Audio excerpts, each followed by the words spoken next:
to our dialogue. You ready? Check, check, check, mic check, 1, 2. We got a couple more people coming in. Check, check, check, mic check. Weren't you supposed to do all this for the last hour? Try it again. Check, check, check. Okay, we ready? Hi, everybody. Welcome to Leadership Boot Camp. This is Leading Others Today. This is our fifth session, our fifth teaching session, as we are in the last 3 weeks of the program. So here's an interesting thought when we talk about leadership and we talk about building a team or building a sense of community. They say, and I think I mentioned this last time we were together, well, I say, I don't know if they say, but I say that community or team comes from a shared vision, a shared experience, and a shared victory. Shared vision, shared experience, shared victory. I would suggest to you, and I would ask you to thoughtfully consider that these 3 steps are what creates a sense of community or a sense of team. So the 4 of us come from different places. We have a shared vision of what the area or what our lives could be like or what our community could be like. We then endeavor to make that a reality, so we have a shared experience. And then when we start to bring that to fruition, we have a shared victory. And from that comes, in my opinion, trust. And from that trust, we build a deeper sense of community. Now, what's funny is the challenges that were faced over the last couple weeks, or 10 days or whatever, were more routine. Weren't they more routine 100 years ago? Why would I say they were more routine? Well, because we didn't have the public infrastructure. So things happened. Things happened a lot more. Or, on a positive note, so let me back up for just a second. So this piece happened more regularly. You could use it even as the simple barn raising. There was a simple barn raising. Had a shared vision, improved my land. You came over and helped me. We had a shared victory. And those things happened more regularly, where I had to work with you for my survival and you had to work with me for your survival. And even though we may not like each other very much, there was a certain edge that was taken off because we knew we needed each other. And because we knew we needed each other, we were willing to soften the edge a little bit for common good and common interest. Shared vision, shared experience, shared victory. Now, unfortunately, as we got more and more civilized, and again, this is in my opinion, these things started to be less and less prevalent. We now have to manufacture or choreograph ways for the community to come together, share a common experience, and share a common victory. Because most people do what nowadays? What do most people do? What do they do 40 hours out of the week, 50 hours out of the week? They work. They go work, they come back, they go work, they come back, they go work, they come back. And if you're in the regional municipality with Buffalo or in Fort McMurray, they go work and work and work, and then they come back a little bit, and then they go work and work and work and work. So that, from my opinion, this piece is why, and this piece fading is why there's less and less of a sense of community. Not just here, but anywhere. Less community because we have less opportunity to share a vision, share an experience, and share a victory. When does this actually happen? Usually in times of crisis. You mentioned a fire or a flood. Or if you perhaps are in a smaller community, there's a kid that he has cancer and he needs to go to sick kids in Toronto and we all rally, right?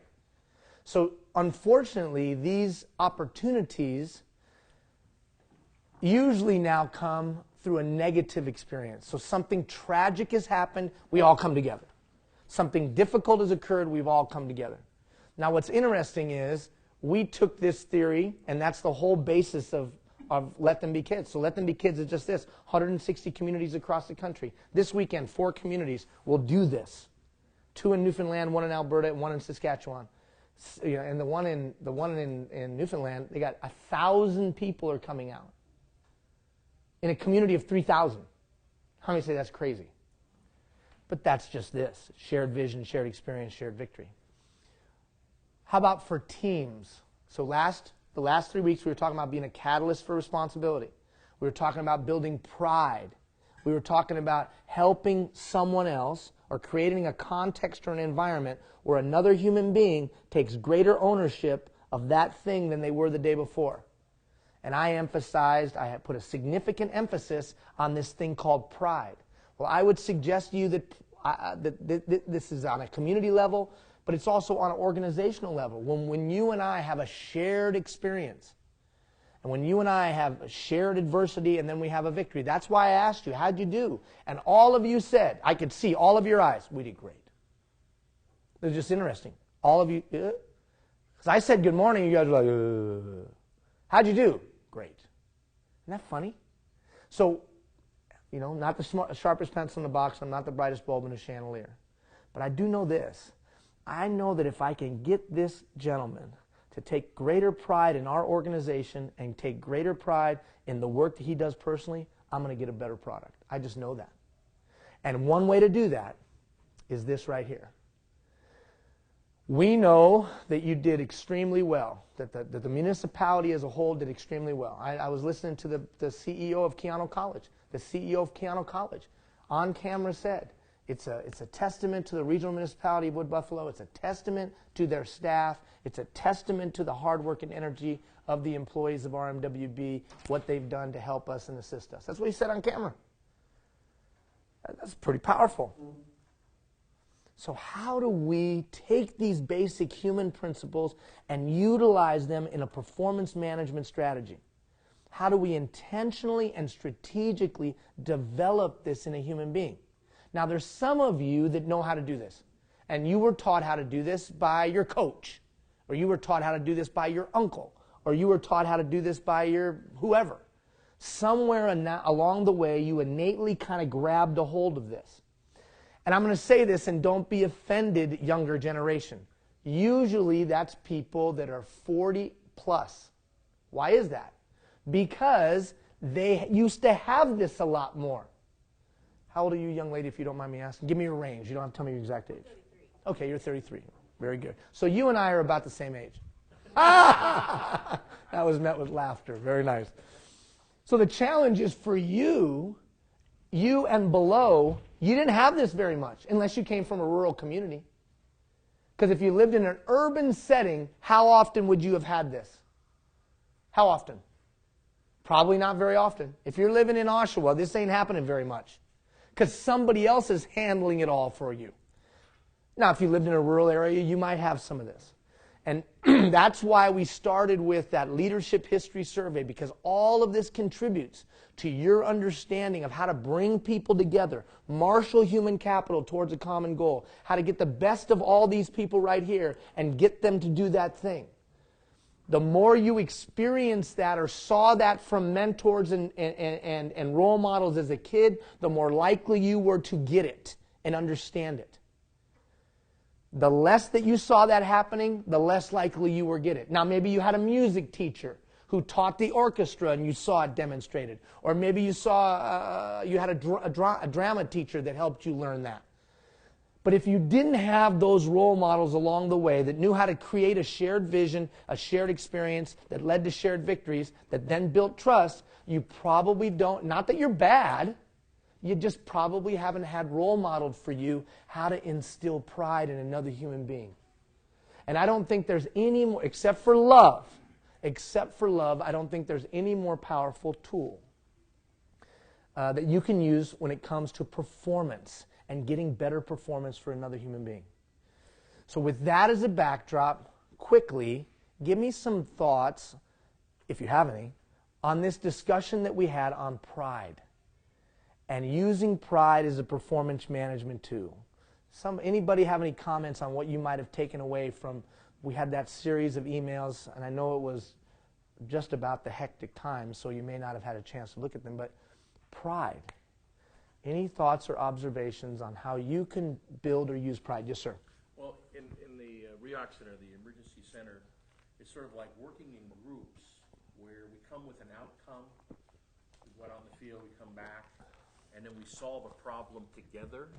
So we all own the definition of the problem, and we all own the solution, and we also own the success or failure of the solution. So it makes, when you succeed, you really feel like, wow, I'm a part of something. Very powerful. So, a couple keys to what I heard him say. Outcome-based. We were outcome-based. And anytime we're in that kind of mindset of crisis management, we're outcome-based. We shared, and because of the intensity of the situation, there wasn't time for the bickering and the little snide comments and the little silliness, right, that oftentimes happens. So it was very focused. So outcome-based, we've set aside our biases, we're focused exclusively on achieving the goal because people's lives are at stake. So there are some things that we can learn from that. And when the victories happen, was there a sense of pride? Individually and in the group? Absolutely. Can we choreograph this? In other words, can we create it? Manufacture it, if you will? Or can we only wait for life circumstances to present themselves? What could be some ways that we could choreograph what we're talking about? Well, that sense of importance in the organization, so the organizational pride. I'm going to turn this off. And the individual. And what's the key to creating, what's the first step to creating an environment where organizational pride could occur? I take pride in who I work for. What's the first step in that? Identify, understand, acknowledging the importance of what you do. I cannot overemphasize that. Do you, as a leader within the municipality, take the time to sit with your people and explain to them the importance of the work that they do? And if you do that, do you do it routinely? And I don't mean just, hey guys, we're really important, we make a real difference. But do you explain to them the impact of their work, collectively and individually? If I think my work is unimportant, will I act unimportant? Yes or no? Unless somewhere along my life I've had instilled in me that I'm just going to be a professional, the likelihood is if you treat me or if you give me the sense that my work is unimportant, I probably will rise to that expectation. If you tell me and clarify for me how important my work is and the impact it makes, I will rise to that expectation. So it's not just, hey, public service or serving the public, whatever terminology you want to use, civil servant, whatever terminology you want to use. It's not enough just to say that's important work. I've got to show my people exactly the contribution that they make and how that links. And would you agree with me, in today's day and age, we cannot assume that people understand that. So somebody give me some language that you might use for your specific team on the impact they make. Thanking them for the good job they did. That's not what I said. So listen to what I said. I said, somebody give me some words or explain to me how you would explain to your team the impact or the importance of their work. Well, for us, it's easy. I mean, we do environmental services. That's water, sewer, and landfill. Okay, so in your specific instance, it's about showing the value of clean water. The value of it. How much does it cost me to buy one of those big milliliter or liter bottles of water? How much? $2.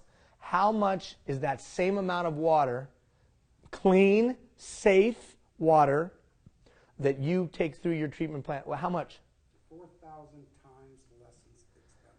4,000 times less expensive. So pennies on the dollar, right? 0.00001 cents in comparison to $2. That's value. Like whenever I talk to across the country and down in the States, whenever I talk to people that are I call them the guys that sling the bags, right? So guys that are involved in waste management and the like. I pay my daughter $5 to take the garbage from my garage to the curb. Right? I pay my daughter $5. How much do I get charged to have it picked up? $4.50 a month. So less than 50 cents. Value. Can you show the value and the impact to your people? What's the difference between outcome and impact? This is really important. What's the difference between an outcome and an impact? Outcome, impact. So impact is the result. Outcome is what we produce. So I'll use a very simple one, park and recreation. So we had 500 more participants in the youth soccer program this summer. Woo! The Park and Recreation Department says, woo, that's awesome. That's an outcome. But what's the impact of that? Well, we know, you, all of us in the room know that the majority of petty crime happens between 3 and 8 o'clock amongst youth. All statistics show that as kids are participating in an effective recreation program, the likelihood that they'll be involved in petty crime drops significantly. So we can assume a cost savings from those 500 kids of probably anywhere from over that summer of $250,000 to $500,000 of graffiti, petty crime, and the like. That's impact language. Outcome language, 500 kids participated. Yee! But what is, if I'm a recreation professional, I'm like, great, that just means we all worked our asses off more. But we saved the community $250,000 of criminal cost and petty crime, and wow, that's pretty cool. So it's not, I would ask you to thoughtfully consider, it's not enough just to say, you guys are doing a good job. Clarify for them what that means to the broader community. What does it mean when we do a good job? What's the impact of our good job? How does that save the taxpayer money or enhance the quality of life? And you say, well, Ian, I don't know that. Well, then you need to go to the University of Google and start doing a little bit of research so you can. How many of you would say you were pretty impressed that this guy can tell you the value of that clean water? And he was able to tell you right now. That means that he's also probably a pretty good advocate of the value of his goods and services. How many of you agree with me in today's environment, not just in Alberta, where there's budget challenges perhaps, but all across the world, public servants, those who work in the public sector, are getting beat up all the time? How many of you agree with that? Now, someone might say, well, that's just the nature of things. Well, I don't know. Because when Plato was around, Plato said it was no greater life lived than that committed to public service. So he's a pretty reputable guy. I think one of the challenges we have is that we, those of us who choose to either advocate for all of you or you are part of it, I think we don't speak impact language enough. I don't think we articulate the value enough of the goods and services that we provide to thousands of citizens on a daily basis. And I think it has to start within our organizations, where we're routinely evangelizing the value and the worth. I mentioned to you when we first began this little journey that my understanding of your value and worth was not a straight, direct route. It was a circuitous route. I didn't understand how important you were until I started to make some money, until I started to give philanthropically back, until I started to help with the starting of schools and youth centers and stuff. And I took a step back and I said, well, wait a minute, why are we raising all this money? Wait a minute, what does it take to build a great community? What does it take to have a great society? And so I did an exploration of history. And what did I come to find? I came to find that the common denominator was people like you. People like you that committed themselves to the public good. People like you that built the cities and maintained the cities and organized the cities and delivered services within the cities. The nameless, faceless millions of people like you that committed themselves to the public good and building the public trust and were involved in serving the public. That you were the key. Now, somebody might say that's quite altruistic. Well, I don't know what it is. It's just what I realized. But I find that oftentimes when I talk to people like you about that, and I say those things, what I get back sometimes is this kind of this cynical, yeah, whatever. You don't go through my hell every day. Well, you're right. I don't go through your hell every day. But unless we all that are leaders start preaching that, how can we expect our people to feel that way about the work that they do? How can we expect our people to be proud of what they do? If we, the leaders, aren't preaching that every day, how many say this makes sense? Yeah, but my boss isn't talking to me like that. Just because your boss is a jerk doesn't absolve you of the responsibility to be a good boss to somebody else. How many agree with that? Don't raise your hand because it is on camera. That might imply that your boss is a jerk. Don't raise your hand. Keep them down. Head low. Stay low. Right? Now, what's my point? My point is this thing on a community level also makes sense on an organizational level. Darcy's right. If people don't understand the value of their work, not just the outcome, hey, we got 500 more participants, but the impact of the 500 more participants, the likelihood that they will take pride in who they are and what they are in their organization as a whole is minimal at best. Any other observations on this pride thing? Any other observations? Yesterday, I sent you an email, and in that email, I referred to a video that we've posted on the website. It's called Mastering the Power of Change. And this idea of having a change process, but not just a change. There's a lot of talk about change process. Hey, you got to have a change process. You got to know how to implement change. I totally agree with that. But I'm taking it maybe another step and saying that the change process actually is an opportunity to create a shared vision, a shared experience, and a shared victory. That every time we implement change, we have a chance to do this. Watch that video. Look at that handout. I give you a great system to empower. Somebody tell me, in your opinion, now first of all, empowerment is an overused term that has almost become trite now.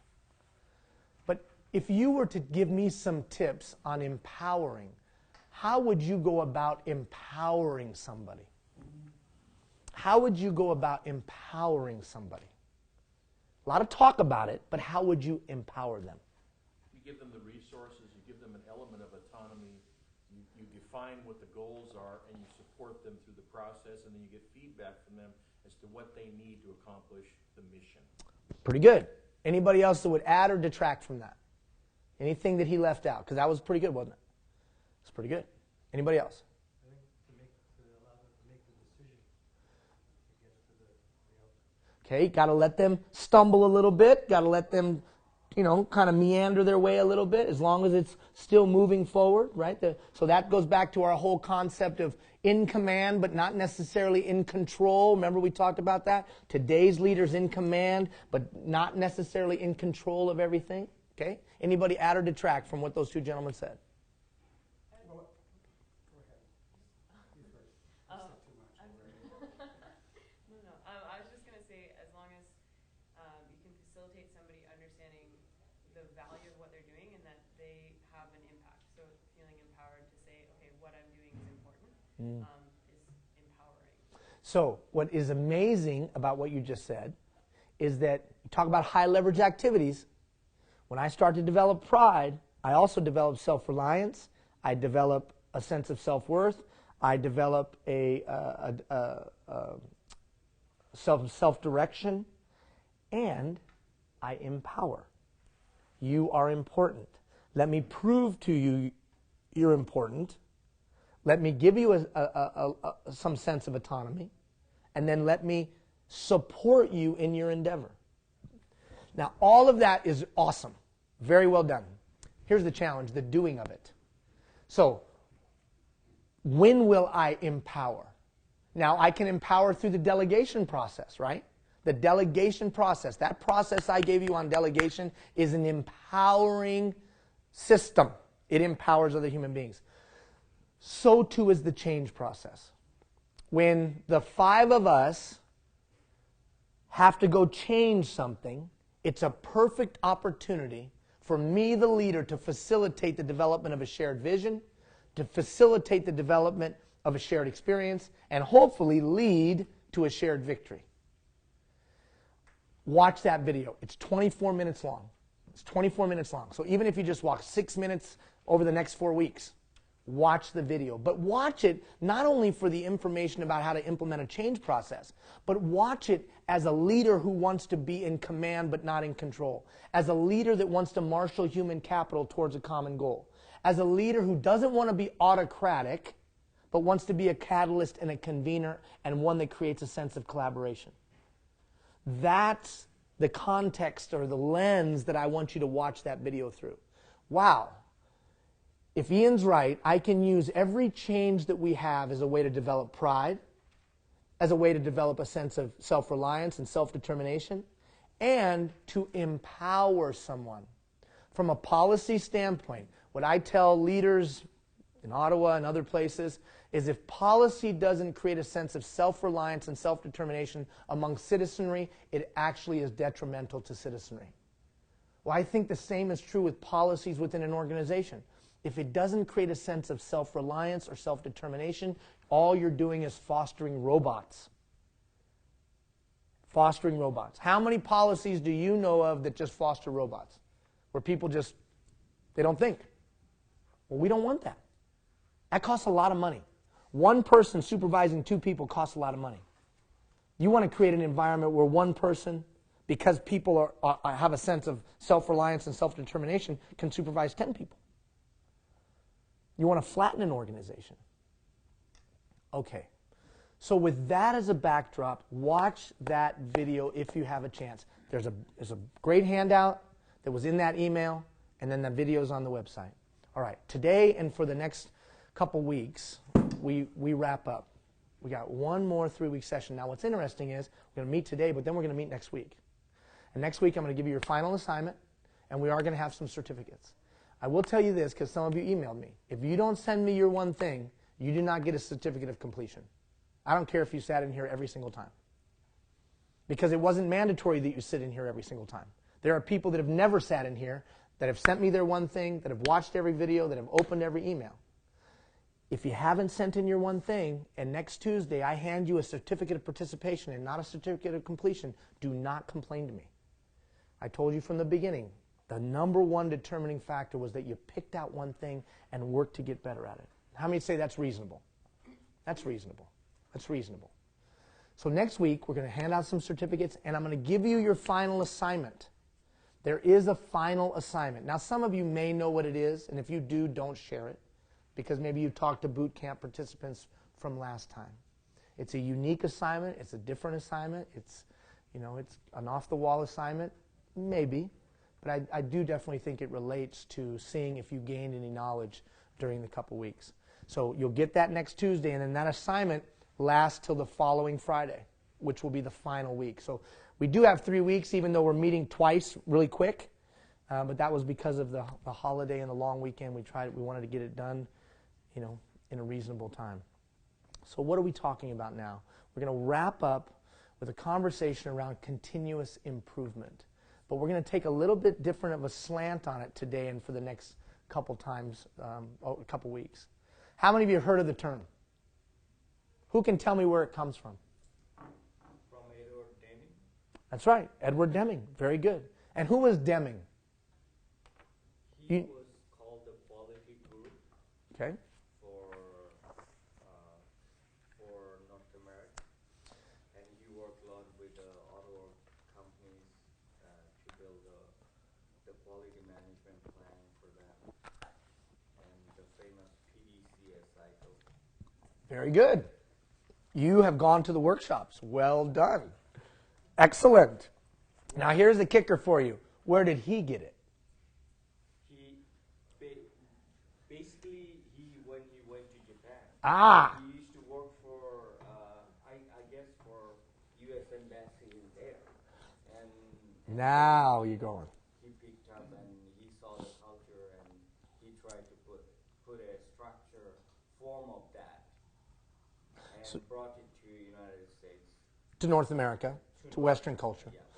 So here's the story. And he's absolutely right. That's very good. Most people don't know that history. So here's what happens. Just after World War II, there's this guy named Deming. Now, the challenge just after World War II with the Allied forces and Japan. What was the challenge? What was the challenge of Japan as it related to all of us?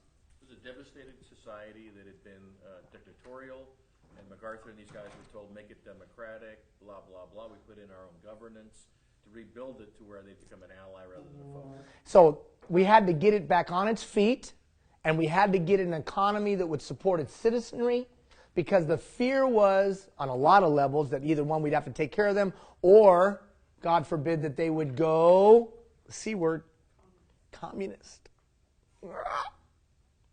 Something's got to happen. So one of the guys that they send, besides MacArthur, they send this guy Deming. You're a business guru. You are an analyst. You're an author. You get your tail over to Japan and help build their manufacturing industries. And Deming's like, really? He's like, yep, get on the boat, babe. Get on the plane. Head on over. So Deming heads over. And obviously I'm giving you the Coles Notes version of this, right? So Deming gets there and he starts to experience, as you just said, the culture. The culture. This is really important. He starts to experience a cultural phenomenon to him. And the cultural phenomenon that he experienced was this: that unlike what he had experienced in North America, that the people that he engaged with had a mindset where they never stopped growing. They never stopped getting better. They never stopped their journey to enlightenment. They never stopped. It was called Kaizen. My wife speaks Japanese. She always tells me I say that wrong. So what, Kaizen, I don't know. Kaizen. This idea that I will continue to grow throughout my life towards ultimate enlightenment. That I will get there.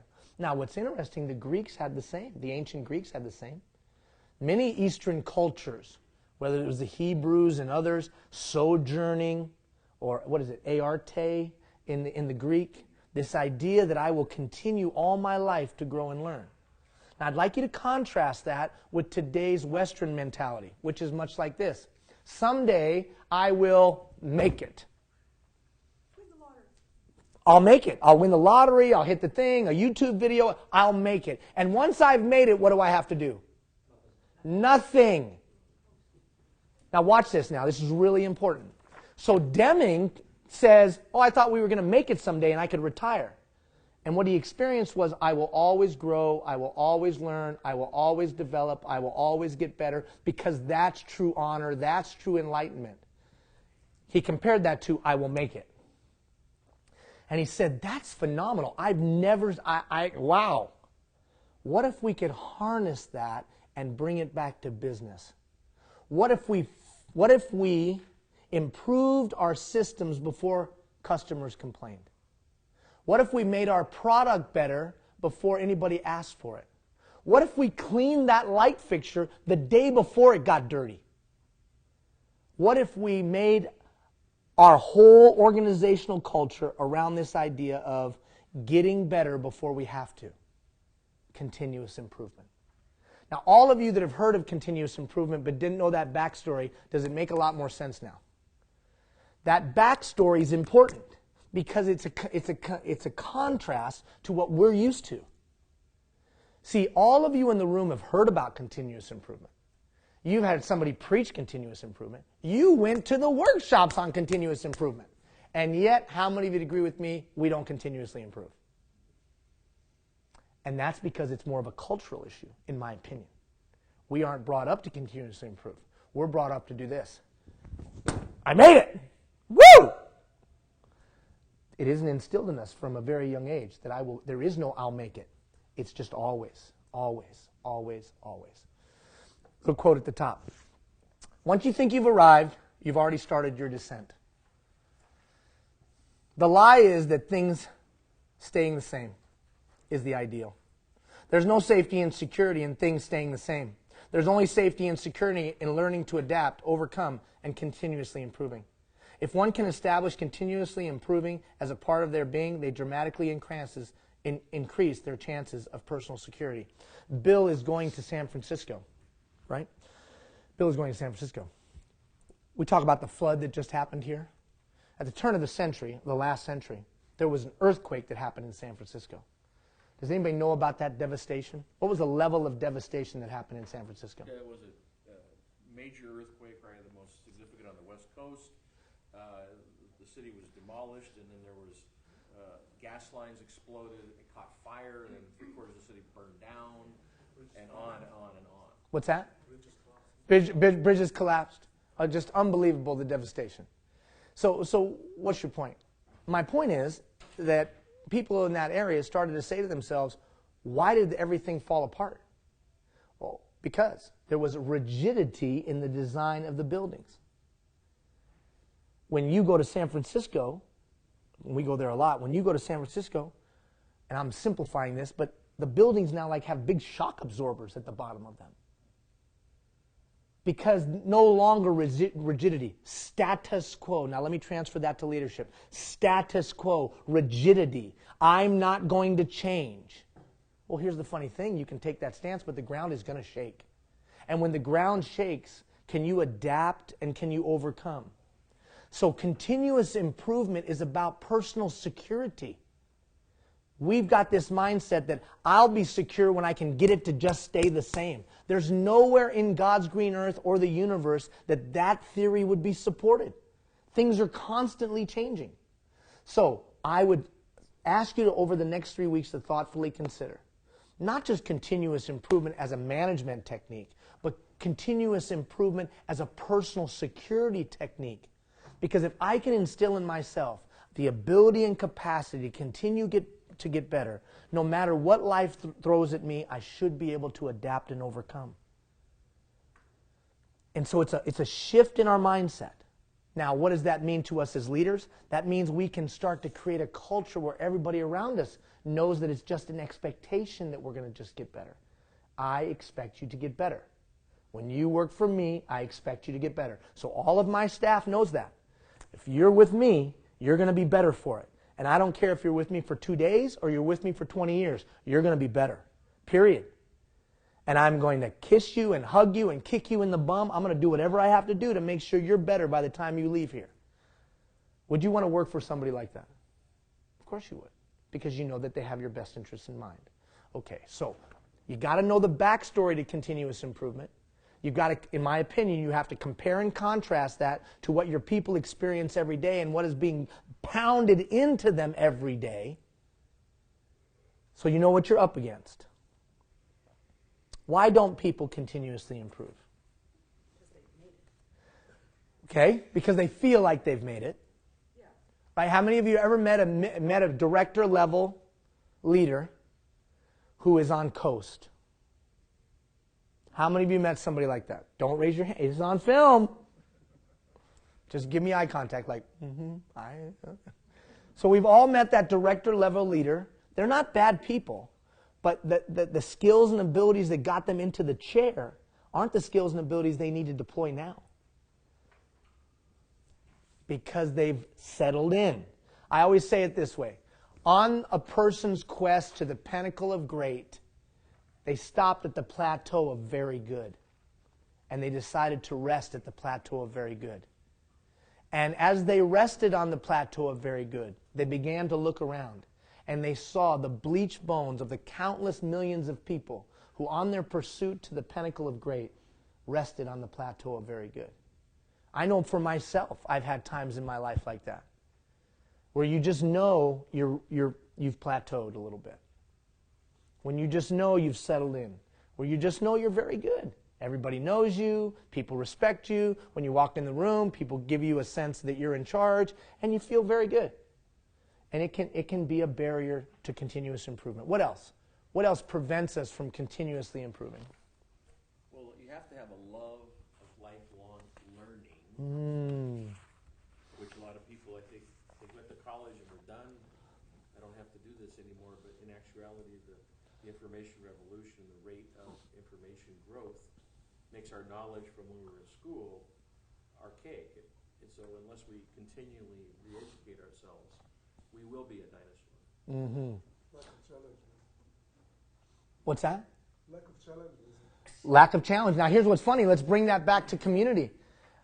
In a time gone by, I was routinely challenged. I had to come up with innovative and new ways to be able to make it. The wolves come out. The snow piles up. The thistles grow. I got to come up with new and innovative and creative ways. We, as a community, had to come up with new and innovative and creative ways.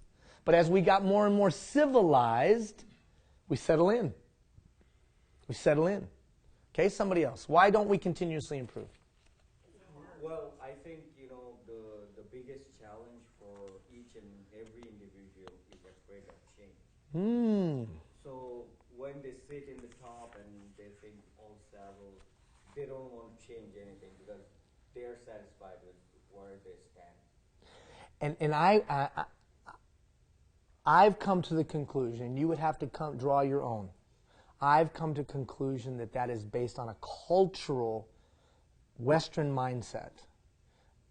North American or Western, and I don't mean Western like 800 years ago. I mean today's mindset that I'll make it.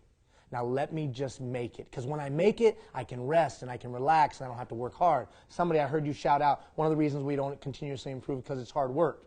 I always say it like this: it's dressed in overalls and it looks like work, so I don't continuously improve. Why is it important to identify these barriers up front? So you know what you're up against. Because if we really want to reach our full potential as an organization, or you want your group to reach your full potential, would you agree with me? Continuous improvement must be a piece of your strategy. Knowing how to do it must be in your toolkit. Yes or no? Yes. Okay. Look at this one. I love this one. This is Deming. It's not necessary to change. Survival is not mandatory. I love that one. It's a great one. All right. Let's take the quick survey. Let's take a quick survey. Remember this survey right here? We always be the last survey. You're almost done. Last survey. I'll read them out randomly, and you give me a 1, totally not like that. You give me a 10, I'm all about that. Remember, commitment to continuous improvement is the 5th competency area. Today's leader practices ongoing personal and professional growth and development. I'll just read them randomly. You score yourself. I have a life and career goals and a plan for attaining. I have life and career goals and a plan for attaining them. I adhere to an organizational core values and professional code of ethics. I have a professional development plan for learning that will enhance the effectiveness of my leadership. I have a healthy life balance, mind, body, spirit. I actively seek feedback from others regarding my performance, the 3 questions that you sent out. I advocate an engagement approach to planning as typically the best approach for getting the best solutions and most effective plans. I promote the value of learning for myself and others. I initiate and maintain networks with other professionals and leaders. I'm actively seeking information that will enhance my knowledge. I seek and participate in opportunities for mentoring. I participate in new opportunities and ways to improve and grow.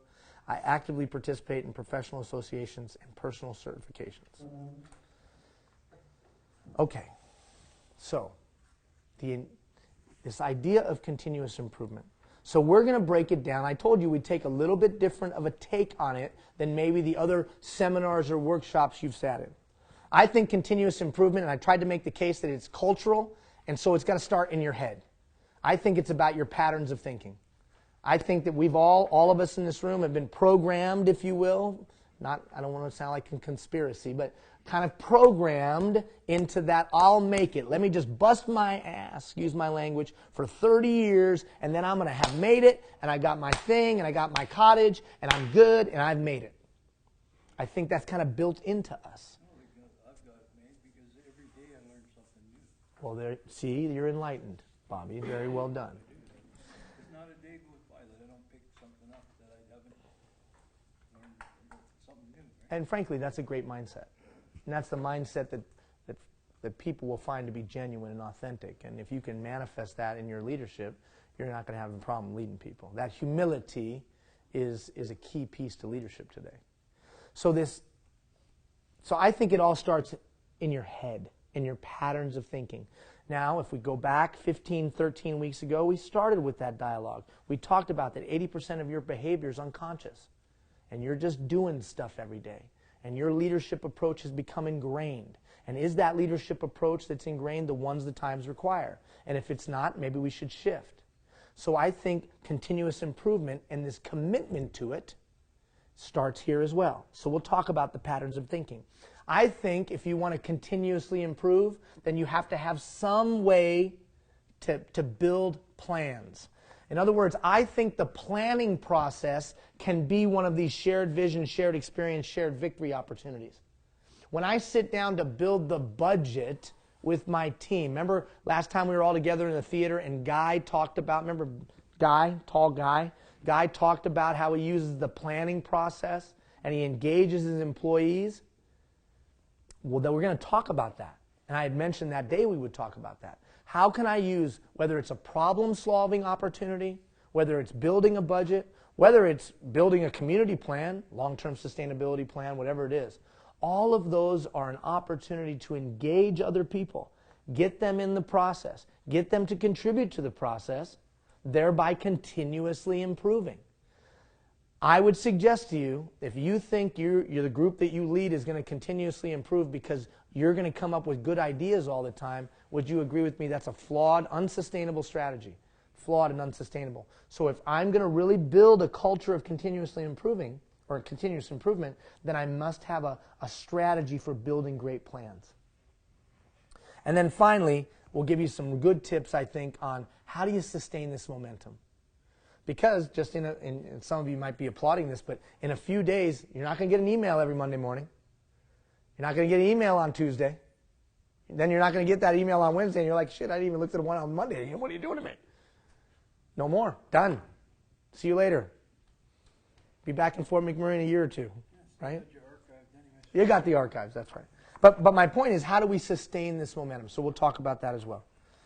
Okay, let's talk about patterns of thinking. What's a pattern of thinking? Now, we have addressed this a little bit, but what's a pattern of thinking? It's a pattern of thinking.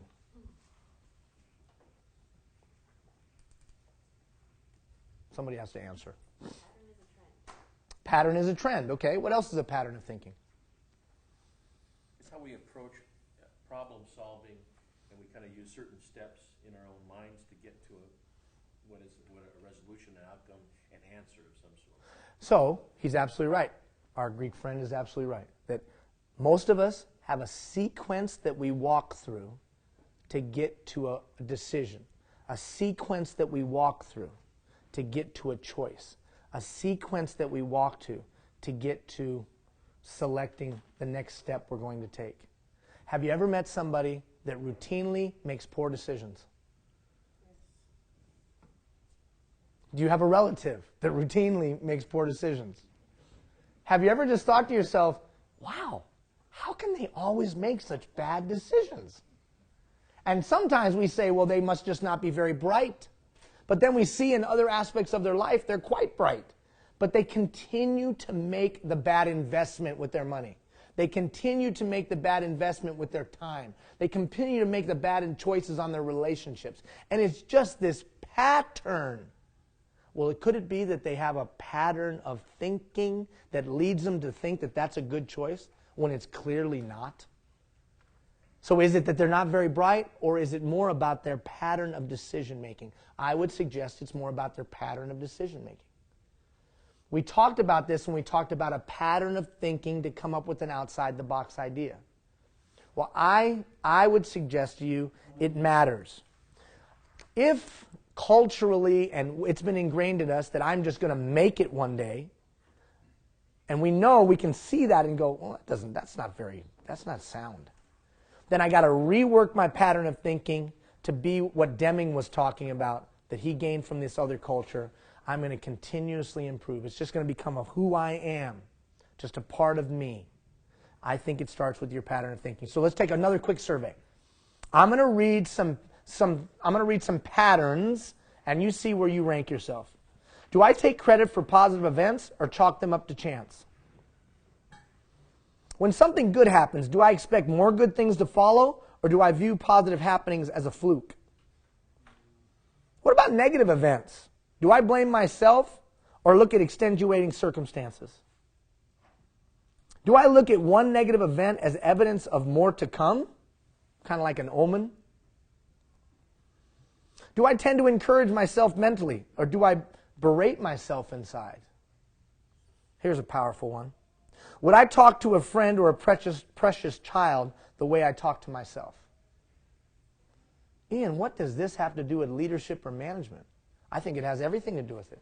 You can't lead anybody else if you can't lead yourself. You're not going to continuously improve if you're on the low end of this. Yes? Were we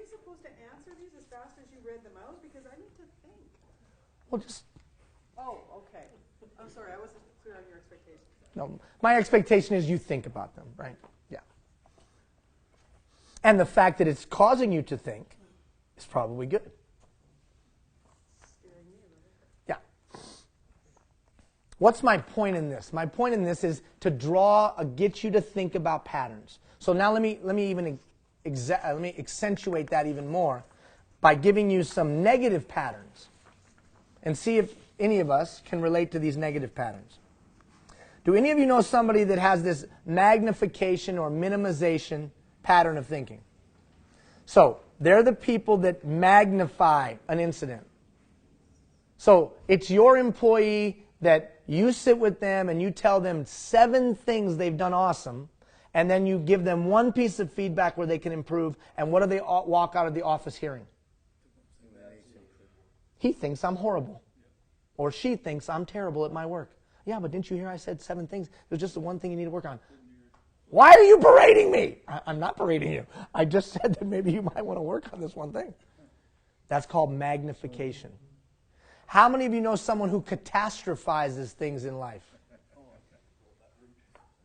Now, we laugh and we joke, but how can we, if this is a malady that we have within us, how can we continuously improve if this is our pattern of thinking?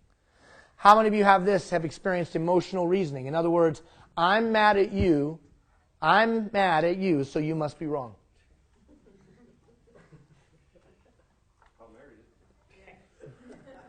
How many of you have experienced that? Yeah, but let me show you the facts. Well, I don't care what the facts are. I'm mad at you, so you're wrong. How many of you are married to that? I mean, don't tell me. I don't want to know about that. Emotional reasoning. Now, here's another one. Think about this. I feel completely overwhelmed, so that means my challenges are well beyond my capacity and ability to solve. See, some people think that. Because I feel overwhelmed, that means the challenges I face, I can't do. I can't take them on. You probably have some employees that you've led in your career that are stuck in that pattern of thinking. That the minute they feel beyond themselves, they shut down. And they say, this is impossible. Well, wait a minute, it is possible. I know, but I feel overwhelmed. No, I know, but to follow this sequence, I feel overwhelmed. How about those that might be challenged with this malady? Should statements. Those who rely on should statements tend to have rigid rules set by themselves and others. So I should have done this, I should have done that, I should have done this, I should have done that. Labeling or mislabeling. If you are somebody in the room that labels people, and you've labeled that that person will never get better, you might as well start progressive discipline and work them out the door. Because the minute you as a leader have identified they're not going to get better, how many agree with me? They're not going to get better. And we do that all the time as leaders. Well, that person's a whiner. The day that you come to that conclusion, then you might as well just start progressive discipline and get them out the door. Because you've written them off. And maybe some of you in this room have had that done to you. Where somebody labeled you as a certain thing. And you weren't that thing. But they labeled you that thing, and no matter what you did, it was almost impossible for you to work out of that label. That's a pattern of thinking. Personalization. Those who personalize their stressors tend to blame themselves or others for things over which they have no control, creating stress where it need not be. Walking down the hallway, I walked past a man who's a multi-millionaire and was my boss. We were the only 2 people in the hallway. There was nobody else in the hallway. And he did not acknowledge me. How many of you know I immediately went to my office, started working on my resume, and I was hitting print? Because he didn't even say hello to me. Done. I am fired. I am fired. He's obviously upset with me. Why, a week later, because he didn't even talk to me. I personalized the situation. Could have been, but my pattern of thinking at the time was, he obviously was I personalized that situation, right? So I saw him a couple weeks later. I was. And do you think you have employees that do that? Yeah. So I saw him a couple weeks later, and I said to him, you remember the other day in the hallway, and da-da-da-da, because I'm feeling a little nervous about where I stand, and how do you feel about my work performance? And he's like, yeah. That was basically his response. I had no idea what you're even talking about. How many of you agree with me that sometime in your life you have held on to something so deeply and that other human being doesn't even know it happened? Patterns of thinking. If any of these feel a little too familiar, that's a good thing. Recognizing a pattern of thinking that isn't serving you well is the first step to moving past it. Okay. Turn the page. What we're going to talk about now, very quickly, and you'll get an email about these patterns of thinking, but what I want to focus on is how do you make a decision? Have any of you worked for a boss that routinely made bad decisions? Have you ever, what's it like to work for a boss that routinely makes bad decisions? What's that like? Frustrating. What else is it like? Very discouraging. It literally takes the breath out of you. What else happens? Demotivated, and you begin to, and do you pull back your energy, your effort, your time? Do you pull it back? When you work for a boss that routinely makes bad decisions, all right? Somebody walk me through your pattern that you use to come to a good decision. Somebody walk me through the pattern you use to make a good decision that you can, in most instances, to some level of degree of certainty, know that you're going to make a good decision.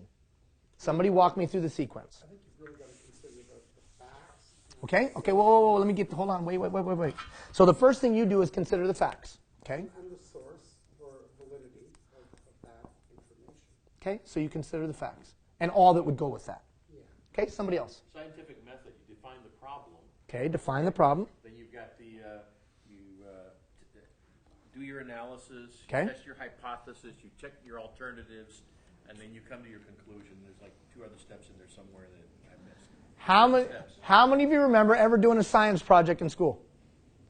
And what were they trying to get you to learn when you were executing that science project? The process. A process of thinking. Those of you that are trained engineers in the room, you have been trained in some of these things, yes or no? You have. But most of us do not have a good pattern or a good sequence of steps to make a sound decision. Now, did I say you were going to make the right decision? No. Just more times than not, more weeks than not, more months than not, I have to be seen by my people as someone who makes good decisions. Otherwise, all of the things that you guys just said will occur, period, in the culture of the group that I lead.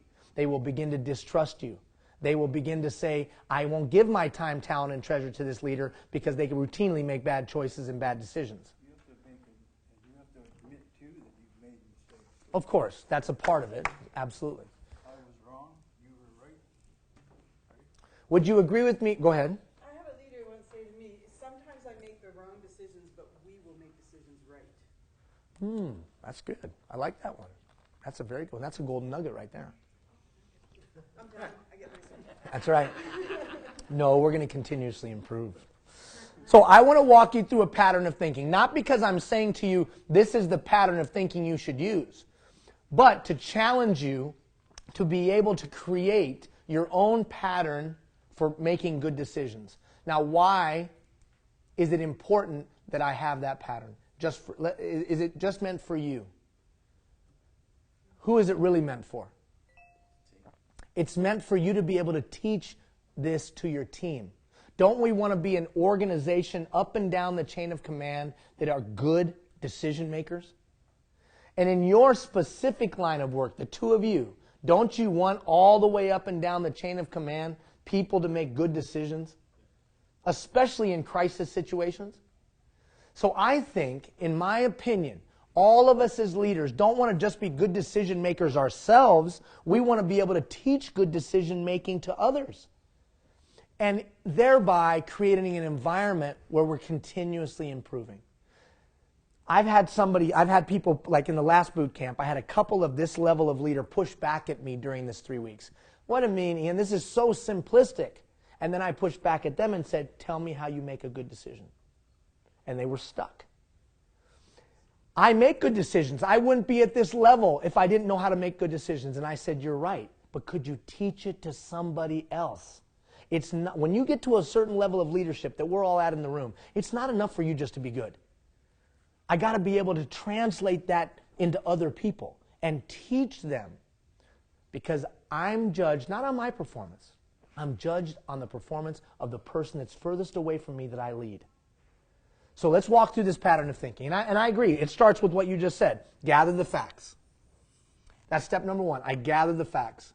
I take into consideration as much information as I possibly can. Eisenhower, when he made the decision, he was the commander of all the Allied forces during World War II. When he made the decision on D-Day to go, the books say, and all the historians say, and all of the people that were involved said he waited to the last possible moment because he wanted to gather every single fact that he possibly could. Number two, check your own emotions. So step number one, I gather all the facts. Step number two, I check my emotions. Why do I need to check my emotions? Because you need to base your decisions on evidence-based facts. Notice what I wrote there, though. To ensure that you are not being served poorly by them. See, I personally think you can make emotional decisions. Sometimes, if you look at the exploration of history, great leaders made decisions based on passion or loyalty or pride. So they did make decisions based on emotion. I think you just got to make sure of them serving you well. So I'm not implying that you should take emotion out of the decision. I'm just asking you to thoughtfully consider, is the emotion I'm feeling serving me well in this decision? Third, pass it by somebody else. There's an old proverb that says, a great king has many counselors. You know why I've been intrigued by that? How come it doesn't say, a great king doesn't need anybody else? A great king can do it all on their own. A great king is so great that they are wiser than the whole rest. No, the proverb says, a great king has many counselors. And how does that compare and contrast to today's society? In a society where we hold up a leader thinking that they know everything. And we're all starting to come to the conclusion that one guy or one gal on the white horse is not saving the day. Superman is not coming. Although it is a really good movie, I've heard. I'm not sure. Number 4. Take the long view. Take the long view. What do you think I mean by take the long view? What do you think I mean by take the long view? Look over the horizon relative to the consequences of the decision. Extrapolate out what you're about to do to its logical end. So, I am going to go in and read the riot act to that employee because I have had enough. Well, let's extrapolate that all the way out to its logical end. How are they going to react? What are they going to say? What are they going to say the next day, the next week, the next month? Is that the best way to get to your desired outcome? I had an old guy that I used to work for. He used to always say this, don't step over dollars to pick up dimes. Don't step over dollars to pick up dimes. So yeah, you see that dime, you're gonna pick it up, but maybe it's not the most valuable thing that's an opportunity that's presented to you. So I think you have to take a step back and say, now, if I go confront that employee, where's the best place to do that? When's the best time to do that? What is my desired outcome that I want? What kind of communicator are they? Remember, we talked about the 4 communication styles. What kind of personality they have? Nurturer, energizer. Remember, we talked about that. I'm going to think those things all the way through before I go have that potentially contentious conversation. And before I make that investment, or before I invest my time into something, I'm going to extrapolate things out to their logical end. Take the long view. And then finally, I'm going to check my decisions against my, or not finally, next to finally, I'm going to check my decisions against my belief system. Have any of you ever met somebody in your life that is routinely making decisions that are outside of their belief system? Have you ever met somebody like that? That they routinely make decisions that are outside of their values and principles? Do they look more stressed out? Do they look like they're being eaten up inside? I can tell when I meet somebody like that. So I think if we're going to be authentic leaders, that's the big thing today, let's be authentic. It's kind of sad that we have to teach authenticity. But let's be authentic, then this is a way to ensure you're authentic. And then finally, number 6, pull the trigger. What do I mean by pull the trigger? Do it. Have you ever worked for a leader that would never make a decision? Now, I'm not saying be a Lone Ranger cowboy, you know, hey, you just got to go, go, go. I'm not saying that. I'm saying have a pattern of thinking, a sequence of decision making, but when you've gone through that, go. So first I gather all the facts. Then I check my emotions to see if they're serving me well. I go and talk to other people about it. I make sure I take the long view or extrapolate it out to its logical end. I check it against my belief system. If all of that lines up, go. How long does this have to take? How long?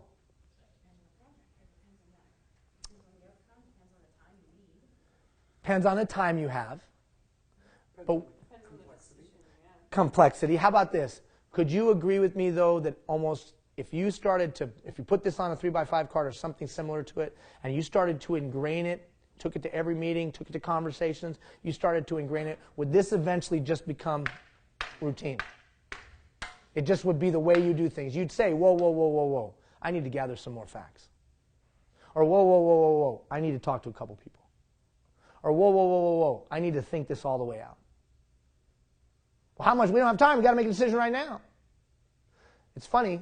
People who live their lives as crisis managers, people, first responders and the like, I'm no expert, but I bet you they'll tell you that they've developed through education and through routine and effort, they develop a pattern so that they can make effective decisions and effective choices in a moment. When I've talked to military leaders, same thing. They get trained to be able to do this kind of thing. Well, Now, Ian, I think it becomes almost involuntary to the point where they don't recognize it. So those leaders that are saying, you know, I make great decisions, they can't teach it because they don't literally see it spelled out.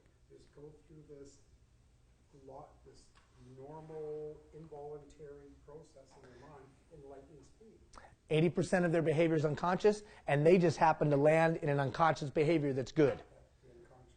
It just becomes who they are. So as we've talked about for the whole 13 weeks we've been together, or 12 weeks, I strongly encourage you to thoughtfully consider that you can build these things in you.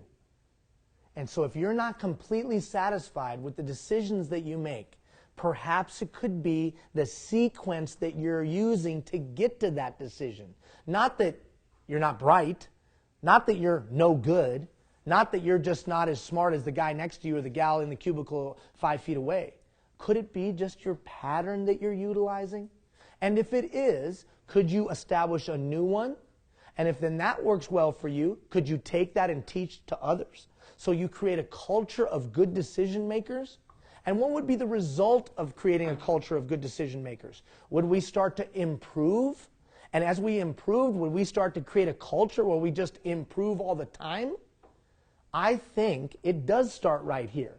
So I've always been a big believer. If we want to build a great nation, then we got to have a great province. If we want to have a great province, then we got to have a great town. If we want to have a great town, I got to have a great neighborhood. If I want to have a great neighborhood, I got to have a great family. If I want to have a great family, I got to have a great dad or a great mom or whatever. If we want to have a great nation, that rests on you. Upon the actions of one rests the fate of all, Marcus Aurelius said. Now, what is that? How does that relate to us as leaders within RMWB? I've got to be able to be a good decision maker, because if I routinely make poor decisions, my people won't trust me. And because I am a reflection of the organization, they won't trust the organization. And if I routinely make poor decisions, they'll hold back. They won't give their all. They won't give their best. They won't give their allegiance, because they'll try to protect themselves. And where does it all start with? Me being a good decision maker. Yeah, but Ian, I'm not that. No big deal. That's the beauty of this. I'm not that either. I'm definitely not that. I had to learn. It's a learned trait. It's not pixie dust sprinkled on your head, in my opinion. Now, do some people have a propensity for it? I don't disagree with that. Some people did come out, into life with some leaning towards maybe this. Some may not. But I do think it's a learned trait. All right, comments or thoughts on this before we move on? Any thoughts? What could be a result of you becoming a better decision maker? What could be a result of that? Looking outside the box. Okay. Coming up with new ideas. Okay, what else? If you were a better decision maker, People have confidence in your advice. okay, people would take it to heart. How many of you remember 12 weeks ago I made you write down 3 names? I made you write down 3 names whose lives would be better if you made the decision to pick out one thing and get better at it. How many of you remember I made you do that? I made you write those 3 names down. Would those people's lives be better if you were a better decision maker? Yeah? I've always been amazed by those guys that I met. I've had the tremendous opportunity in life to meet guys that bootstrapped themselves seemingly up and took nothing and made it something. They just had that magic, man. They bought a piece of land. And then somehow that land is where the hotel went. And they sold it. Or they had this little thing. And they turned it into this massive thing. And I just looked at them and I was like, how did you do that? Somebody taught them how to make good decisions. Either life experience taught them that, or they learned it on their own. But somehow they knew how to, that piece of land someday will be worth something. Or this little technology is the good one, not those over there. Or this piece of food, everybody will love this. Haven't you ever thought about that? So I reject the idea that that is pixie dust sprinkled on someone's head. I reject that. I think all of us can acquire that. And where does it come from? I think we can create a pattern. So as you said a moment ago, Darcy, it just becomes who I am. But because I'm able to identify it and put words to it and lay it out in a sequence, then I can teach it to others because now I've become valuable to the organization. On my own, I have some value, but as soon as I can recreate the things that make me valuable, how much more valuable am I to the organization? Leadership today, I would strongly encourage you to thoughtfully consider that leadership today is about my ability to inspire you to be your best and equip you to be your best and support you in being your best. That's what leadership is today. It's not me just being brilliant. It's creating a context and an environment where you can be brilliant and I can support you in reaching your full potential. All right, next piece. I would suggest to you that we can use the engagement approach to planning to foster this idea of continuous improvement. So somebody tell me today, when you walk in with your team, how do you solve a problem? You got a problem amongst your team. Tell me how you solve a problem with your team today. What do you do? What are the steps that you take to come up with the solution? What do you do? Okay, so you look at the problem. Like when you sit down with them as a group, what do you do? Do you say, we got a problem and we're going to come up with some solutions? What do you do? This is the issue that we have to address, and people initially what I find is that having them engaged to identify the problem itself first. Mm-hmm. Because the definition could be different, perception could be different of the problem. Okay. So first identify that. Clarify what the problem is. And make sure that we have a consensus around that and we all see it clearly. Okay, and then you probably go through some kind of dialogue. Maybe even some of you are sophisticated enough to take white pieces of paper and you put them on the wall. And then you write down all the ideas. And then you give everybody a sticky dot. And then they vote. How many of you have ever been through that exercise? Right? And then we pick the best of the votes. And then we got a solution. And we all high five. Woo! And then we hold hands and we sing Kumbaya. And it's wonderful. Okay. So a couple of things before we talk about an approach that you could use to engage others in the planning process, thereby empowering them and fostering a sense of continuous improvement. A couple of foundational principles that have to be articulated. First of all, look what Socrates said. By far the greatest, most admirable form of wisdom is that needed to plan human communities. I just thought that was a great quote. It is self-evident that effective planning is critical. But here's a couple of things you may not have considered of why I think it's so vital. First of all, if you want to create a sense of self-reliance, then you'll engage other people in the planning process. When I come and hand you the plan and say, now execute this, there's no self-reliance. I don't foster self-reliance that way. Secondly, I'm going to create a sense of self-determination. Now, what's the difference? Self-reliance is I can count on me. Self-determination is I get to plan my own way, at least to some degree. Third, I'm going to create a sense of pride. When you have input on the how, maybe not the why, when you have input on the how, and then we bring that to fruition, you will be proud. Fourth, greater sense of ownership. I feel a greater sense of ownership when I'm involved in the planning process. And then finally, better plans. People who have operational expertise, people who have vocational wisdom, people who have insight. If I have the opportunity to tap into his operational expertise, to tap into his wisdom, to tap into his vocational competency, then we're going to build a better plan. I'm always amazed when the plan comes from whatever, the 25th floor of Edmonton or the 7th floor of the Red Square, the highest building in Ottawa or wherever, and a plan comes out and goes down to the people. And the people never had any input in the plan. I'm always amazed by that. Because how could we possibly build a sound plan without talking to the people who will ultimately have to execute the plan? How many of you say that makes sense? But if we looked at our own leadership style, would we fly contrary to that basic principle? Many of us. A plan is a list of actions arranged in whatever sequence is thought likely to achieve an objective.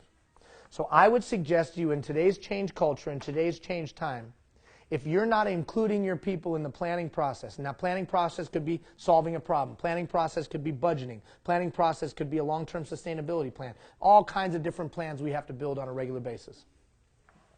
I would suggest to you that if you're not including your people in the planning process, you are flying headlong into everything that they get to experience on a daily basis. I don't get it. Remember, we're in a user-driven society.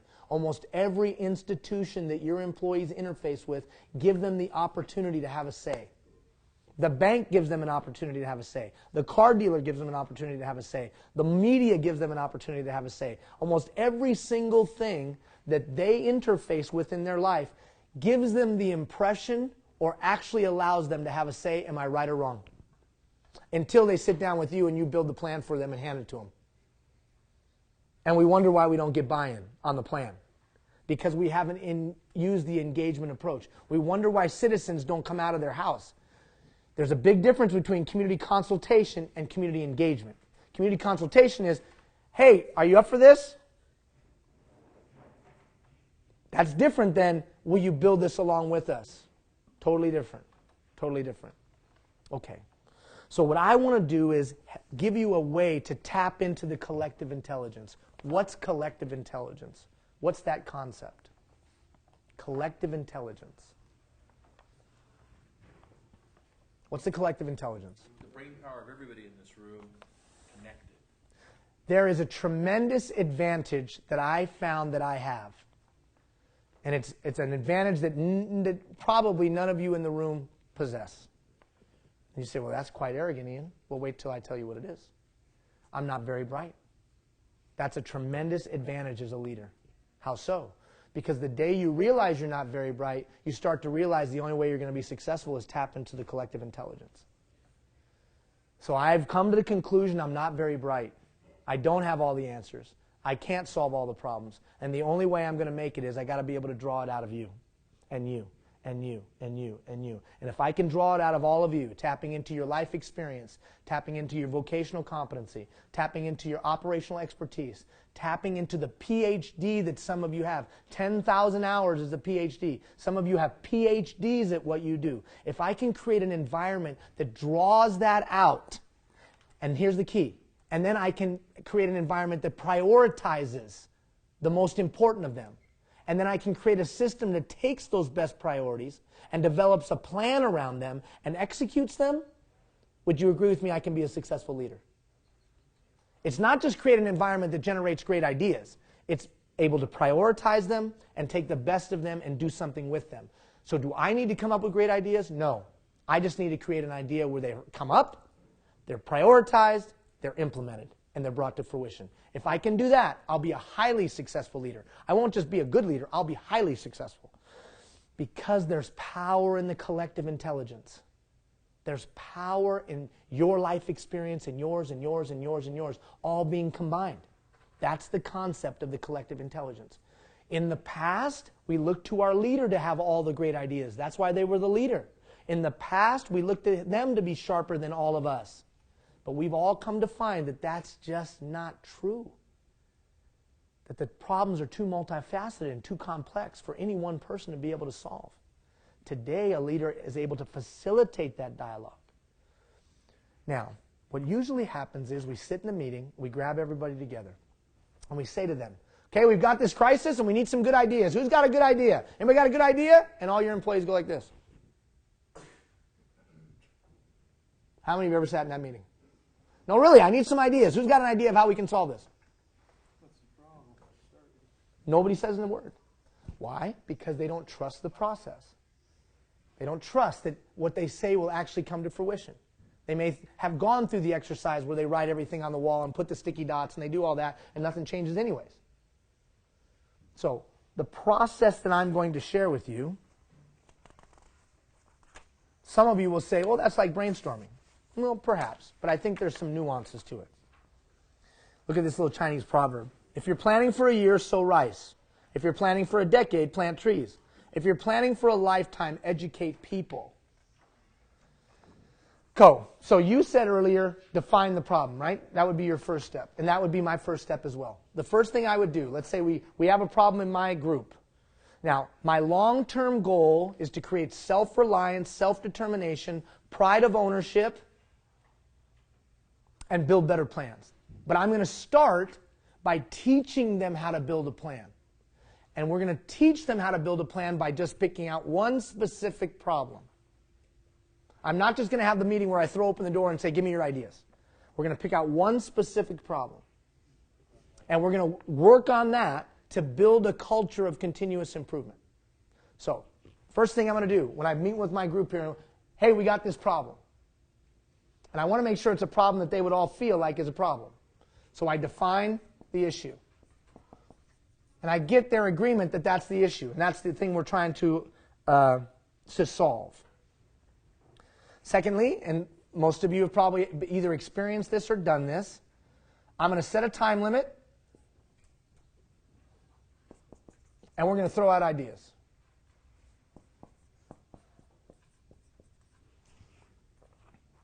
So we're going to collect ideas, a free flow of ideas, and we're going to list them. And you've all done that. How many of you have done that? You've done that. Okay? And you've made that list. And you put it on the white paper. All the ideas. Typically, what do you do then? What's the typical thing you do then? You kind of group them. And at some point, well, usually before we group them, though, we throw all those ideas up and we start talking about the individual ideas, don't we? We do. So Bill throws up an idea. And I usually do. I do something like this. Come on, Bill. That's not going to work. Would you agree with me that oftentimes when we list all those ideas, we start to analyze the ideas? I think that we have to take a step before we do that. And the step that I think we have to take is we have to depersonalize those ideas. So the way that we depersonalize those ideas is I call combining and refining. We're going to combine the like ideas. We're going to combine the like ideas. We're going to combine the like ideas. I'm going to take it out of Bill's mouth. It's no longer going to be Bill's idea. It's going to be combined with some other people to depersonalize the idea. Because frankly, Bobby throws up an idea and I'm against it just because it came out of Bobby's mouth. Have you ever experienced that? So if you're going to make this process work, you've got to take into consideration the human dynamic and just normal social human behavior. If you're going to attack Bill like you did, he's not going to give you any more feedback at all. Absolutely right. What Bobby said, if you didn't hear him, is if the situation or the dynamic was such that Bill got attacked by Ian, Bill's not likely going to throw up another idea the next time we do this. We'd have the best one going. Exactly. So we want to depersonalize by combining and refining. We don't analyze anything that was put up until we depersonalize it. to create a safe environment where we can have the free flow and exchange. Now, depending on the maturity of trust within your group, you can get past this. But I'm going to assume when you first start it, there's going to be a low level of trust. So you're going to just start by throwing up the ideas for 20 minutes or 15 minutes. Then you're going to combine and refine those ideas so you've depersonalized them. Then and only then will you go ahead and start to analyze the idea. Now, what do you mean by analyze? Well, you're not just analyzing the specific idea. You're analyzing the effect. Does it take us where we want to go? Remember, a plan is a sequence of steps that will take us to an outcome. So, I might combine again. When I assess this, I said, well, that links up there. So when I assess and analyze for effect. Then I'm going to prioritize and rank. So, well, gosh, this is 1, and this is 2, and this is 3, and this is 4, or whatever. As far as the best options that the group feels that we could take. We think this is the best option, but it might have a cost hindrance. We think this is the second best option, but it might have a time hindrance, and so on and so on. We prioritize the options. Now, when you watch that video that I posted yesterday, it'll talk about this a little bit. Because I think this is the next step that is the empowerment piece. Once we've prioritized and we go with number 1, then I'm just going to simply say to the group, okay, if this idea were to come to fruition, what action steps would we have to take? And we would create a task list. A task list. And who created the task list? They created the task list. And then I would say this. Now, let's talk about time frames. You've given me a task list, but let's assign some times to it. And they would give me a time frame. Task list and timelines, and timelines. They would give me a task list, and they would give me timelines. Whose plan did this just become? It is. And here's the funny thing. What if their timelines are outside of your comfort zone?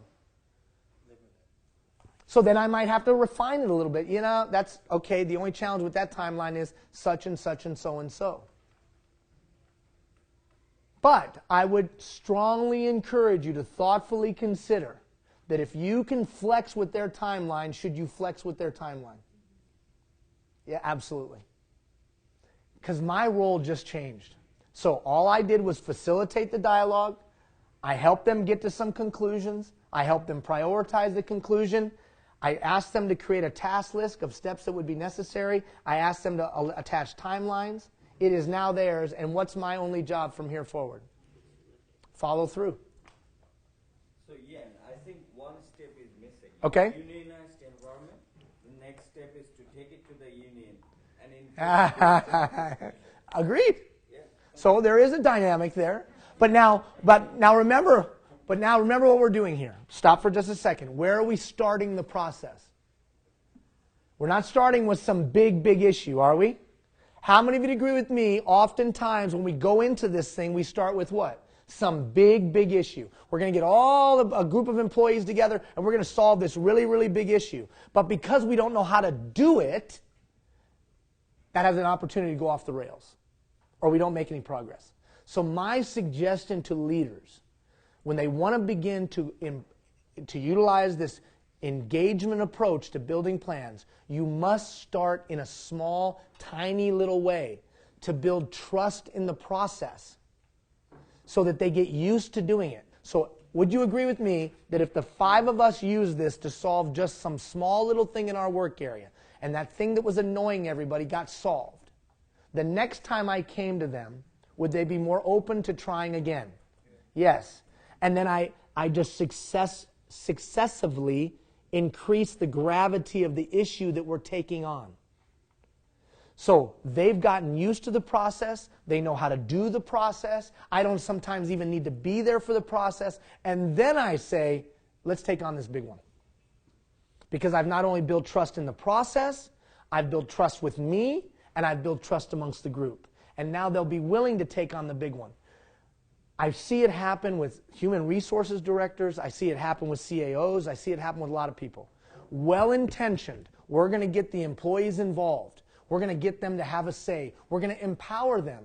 But they step from A to G, and they don't build the railroad tracks of trust that need to be there to take on G, this big, huge monster. Does that make sense? So I'm hoping that we can do the trust, so that when we go and have that conversation, we've set our biases at the door. We have a common. We have built a successive series of shared vision, shared experience, and shared victories, so that taking on that big challenge isn't so hard. On a community level, in October, when we build this, or September, when we build this playground in Fort Chip, I'm not saying you're getting awarded Fort Chip, although I did tell them they were going to get $10,000 worth of playground equipment, but they had to do some things. If they can turn out 150 people, we'll give them $10,000 of playground equipment. If they can get 150 people to show up in their community, we'll support them. Why am I doing that? Because I want them to have a shared experience. I want them to have a shared victory. And then the ground will be more fertile to take on the bigger challenges that community faces. Because if that community doesn't come together around a common goal, if they don't set aside their petty differences that have been for generations, they'll never reach their full potential. But I know I got to start with this silly, goofy playground that makes no sense, and yet it makes all the sense in the world. Well, utilizing that same principle, I'm going to start with this basic little problem that we have, and I'm going to build it, I'm going to use it as an opportunity to create shared vision, shared experience, shared victory. And then slowly but surely, now slowly might only be 6 months, I'll get, hopefully, and I believe that I would, get to a place where the trust level is high enough that we can attack something that really matters. Would you agree with me? Remember we talked about courageous conversations. Would you agree with me? The reason we don't have courageous conversations is because trust is not there. That's right. That's why we don't talk about what really matters. Because we just no trust. So I can use the planning process to build that trust. Ian, well, how would this apply to building a budget? I wouldn't go straight to getting your employees involved in building the budget until they learn how to do this. Well, how do I use this in building a community sustainability plan? Well, if you haven't gone and had some neighborhood meetings and solved a problem in the neighborhood, if you just throw open the floodgates, as they've done in many communities across Alberta, when the mandate came down to build sustainability plans, and every community had to have a sustainability plans, they threw the doors open and said, citizens, come and help us build a plan. And the citizens were like, huh? Like 7 people showed up, and they complained about snow removal. They didn't have anything to do with the plan. How many of you have ever been in that meeting? Why? Because we didn't take the time to lay the groundwork. Ian, man, you are really animated on this thing. I'm animated on it because I think it is an important piece to developing self-reliance, self-determination, a sense of ownership, a sense of pride, and building more efficient, effective plans. If I can tap into the collective intelligence, I have an opportunity for exponential impact. So step out of the mindset, if you would please, for a moment, that you have to be the most brilliant person in the room. You don't have to be the most brilliant person in the room. Fact is, it might pay off to be not the most brilliant person in the room. That's not even good English. You know what I mean? But I think you know what I mean. I can tell you for myself, the day that we started getting all the fancy awards was the day that I said I'm not the smartest guy. The day that I said I don't have what it takes all the time. The day that I said I know where I would need to go, but man, I have no clue how to get there. Will you help me? The day that I said, I know that this injustice is wrong and must be fixed, but I need to tap into some people to help me to fix it because I don't get it. Those days, that series of days over a year and a half or whatever it was, those series of life events that brought me to that place, it was amazing that just after that we started getting a whole bunch of fancy awards. And I honestly believe that it was the day that I realized that I needed other people's intelligence and insight and wisdom to solve these problems. Now, taking that and saying that that was the person that was your leader, those qualities, would you be willing to give your all to that kind of a person, yes or no? Probably more likely to, today's day and age. Don't go that route, Why? because they don't get any thanks for what they Agreed. There's a lack of thanks. There's a lack of celebration. So what normally happens in this brainstorming session is we get an idea, but it's never prioritized. It's never task list and timeline. Somebody else runs with it. Exactly. And I never know the result. And that's why you'll notice that last thing is follow through. Follow through. I come back and I say, it was awesome. You guys did great. Or I come back and say this, that was horrible. But at least I know where I stood. Okay, let's stop the bus. Look at this last little quote. Good plans, and this is the summary of everything I've tried to get across today. Good plans shape good decisions. That's why good planning helps make elusive dreams come true. Do you mind if I share the email that you wrote me the other day? Whatever. So he sent me an email, and we've had an ongoing conversations about Athens and ancient Athens because his heritage is Greek. He's Greek, and so he pride in Athens, right? And he wrote a little note to me in one of the emails that I had sent out. And basically, I'll summarize his email, and he said, it'll be interesting. 2,500 years from now, will people talk about Fort McMurray as the standard bearer? Is that what we're building here? Are we building something that will stand the test of time? And that 2,500 years from now, people will still talk of the greatness that we created in this generation? That's basically what you said. First of all, that's inspiring to me that somebody's thinking that way. Because I would suggest to you, in our I've made it day and age, we don't think in those terms. I am amazed there are certain communities that we all talk about from times gone by that impacted history hundreds and hundreds, thousands and thousands of years later. When we started this project, this is a project, just so you guys know. I thought it was a training program. It's a project. The project was, could we take a bunch of people, not just within RMWB, but a bunch of people across a region, 1,000 people. By the time we get to the end of the month, it will be 1,000 people that we tried to engage, present some information, and most importantly, get them to think about what they could be and what they could do and what we could create. At the beginning of this journey, I said to you, unlike any other of your counterparts anywhere in Canada, and frankly, probably maybe anywhere in the world, you have a chance to build a community that could define history. You have that chance. Talk to your counterparts in Whitby, Ontario. They don't have that chance. Show your counterparts in Chicago. They don't have that chance. You have that chance because the stars have aligned for you. You got the resources to do it. You got the energy and intelligence to do it. And you have the opportunity to do it because you have people from all over the world in this place who would spread the legend of what you've done, who would, in a tweet, in an instant, talk about the kind of community that it is. Now, you can either, one, when I say that, be a cynical person that has said that that's just not possible, Ian, you don't know our situation, or you have the capacity to believe that tomorrow can be better than yesterday. I don't know. That's up to you. But it was a thoughtful, it wasn't just some trite email he sent me back. I could tell he was thinking, will we do something that people will remember long, long time from now? Good or bad? What's that? Good or bad. So as we go into this last 3 weeks, I ask you to thoughtfully consider the spirit in which we did this thing.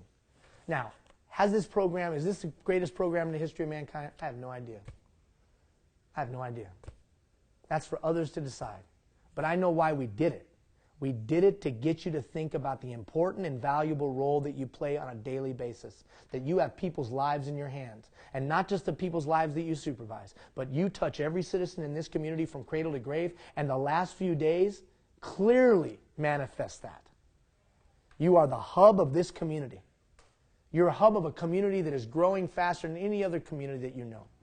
You're the hub of a community that could be a beacon of light and a beacon of hope to communities across Alberta and across Canada and around the world of what could be. And I challenge you to embrace that. I challenge you to grab a hold of that. Now, does that mean it's perfect? Hell, it's not perfect. I'm sometimes dumbfounded by some of the decisions I see around here. I love you, Glenn. I'm sometimes like, what is going on? I sometimes question that I'm out here championing the cause, and then I'm looking around going, we just did what? That makes no sense.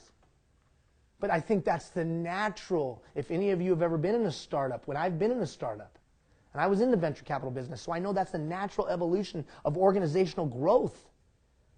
I know that's the natural evolution of something going like this, and now you got to go put the pieces back in place, or put the pieces in place that never were. So I get that some of these things will be a little goofy sometimes. But fundamentally, do you believe you can do something special here? I do. I think you do. So we got 3 weeks left. What's going to happen over the next 3 weeks? Next week, we're going to come together. We're going to give out certificates. Why are you going to give out the certificates before we're done? Because we've accumulated enough to know whether you've participated or you've completed or neither. There will be some people that will not get a certificate. That's what happened last time. If you didn't open the emails, if you didn't turn in your one thing, if you never came to this room, you know, because I can see every email that you open, I can see how long you watch the video, I can see everything that you do. I don't share that with anybody. I don't go tattle on you. I don't do that. It was always just between you and I. So I see all that. So some of you next week, completion, some of you participation. If you think you're on the cusp and you think, well, I'd like to get a completion, then turn in your one thing. And even if you just email it to me and you just email me a note that says, here's the one thing I promised to work on for the next 3 weeks and beyond, that's fine. Because that was the goal. Everybody picks out one thing and gets a little bit better at it. Then we're going to do a little recap next week, talk about some of the things that you've learned. I think that we're going to have some of your executive leaders here with us.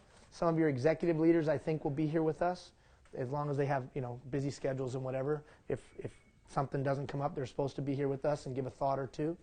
And then I'll give you your final assignment. Now, final assignment, here's the funny thing about it. I won't know whether you complete it or not. There'll be no follow-up on it. But you'll know. You'll know. Trust me, we'll just talk about it. You might send. A lot of people did from last time. Most people did. But I don't require it of you. Okay, as we wrap up, somebody tell me something you're taking away from today. Got about a minute and a half left, so somebody tell me something you're taking away from today. The backstory to continuous improvement is interesting. Backstory of continuous improvement, which, when you now put it into context, it makes the whole thing make a lot more sense, doesn't it? A lot more sense. All right, somebody else, something you're taking away from our hour and 35 minutes together. Collective intelligence is some means for building trust. Tapping into that collective intelligence has a lot more impact than just building a good plan. There's so much more that can come from it. Remember this term? It is a high leverage activity. It is a high return on investment activity. Having a planning process that allows me to engage others is a high return on investment activity. Anybody else? Something you're taking away from today? Sir? I'm not very smart. I was away last week during that crisis, and my team performed extremely well, like way beyond any expectation I had. That's awesome. Which obviously means that I'm not very smart, because I have a collective group of people who are smarter. That's awesome. You know what I was thinking about? You know what I'd like to do? Do me a favor. Send me those stories. Just send me their names or something that they did. And I asked Glenn this the other day through Diane. I want to get a list of all the people that did great things, and I want to make a little video. And I just want to tell them thanks. The other day, when I was here Tuesday and we canceled, remember we had to cancel? On that day, I tried to get as close as I could to the water, because I'm one of those people that's not supposed to be there. But I was like, hey, I said to Ross, I was like, Ross, I'm just sitting in my hotel. Can I fill a sandbag somewhere? Can't I do something to help? I feel really bad just sitting here. And so I got a cab, and I just started driving around town, and I just saw RMWB trucks and people and things and phone calls, and how do we get these people to a shelter, and how do we rally food and clothing, and just all these people, right? And I thought to myself then, and you just reminded me now, I'd love to be able to just do a little thank you video, where we just list everybody that did something cool. And whether they were out in front or they were behind or whatever. So if you know somebody that did something cool, just email me their name, comment about them, and I'll just put it on film. And I would want to gather all these stories and just chronicle that. And why would I want to do that? Why would I want to do that? Besides because I would want to do it. But what could be the impact of that? The value that they have. What else? The impact. What else? We talked about it all day. You're going to stir their sense of pride. Sense of pride. It's a monument. Look what we did together, shared vision. So I think you probably are very intelligent, but I understand where you're coming from. Isn't it amazing that when you're away and your team functions in that kind of a thing, you feel proud, don't you? Very proud of them and the culture that you've built. Somebody else, anything else that you're taking away from today? Yes, sir. Well, I was working on a work plan for our department. I'm going to step back and I'm going to get more engagement. I'm just going to get everybody involved and flatten it out and get them to buy into it rather than me driving it from the top down. That's exactly right, man. And you're going to get a lot better plan, and they're going to go execute it to a greater degree. That's the final thought on this. The greater likelihood that they will execute it when they feel like it's theirs, because they're not going to let their own plan fail. All right, thank you for your time. Have a great day. Can I check with you that you got my email? I got it. Okay. You're good, man.